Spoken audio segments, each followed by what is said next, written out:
నేను నీకు ఇచ్చేది ఆత్మకు. యేసుక్రీస్తు ప్రభు ఆత్మయే జీవింపజేస్తున్నది, శరీరం కేవలం తీసుకుని పరలోక రాజ్యం ఇవ్వడానికి పరిశుద్ధుడైన దేవుడు మన కొరకు బలియాగమైపోయి మరణించి సమాధి చేయబడి 3వ దినమున సజీవునిచ్చాడు.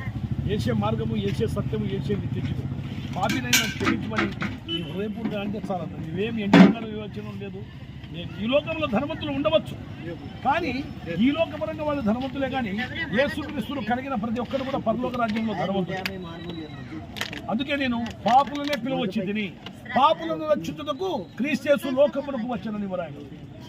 అటువంటి గొప్ప దేవుడు. సరేనా? ఇది మంచి మాట, మార్గము. ప్రభువును మీ పేరున సంతోషంగా నీ కొరకు ప్రార్థన చేస్తాము. మరి యేసుక్రీస్తు ప్రభువుని నీ నోటితో ఒప్పుకుంటే అప్పుడు నీవు నీ ఇంటి వారు రక్షణ పొందుతావు.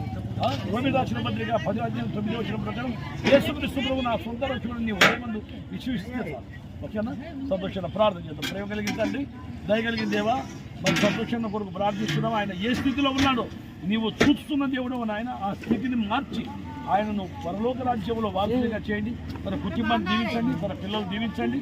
ప్రభు వచ్చిన పని నెరవేర్చుకొని తిరిగి ఇంటికి పోవడానికి సహాయం చేయమని యేసుక్రీస్తు నామమున ప్రార్థిస్తున్నాము.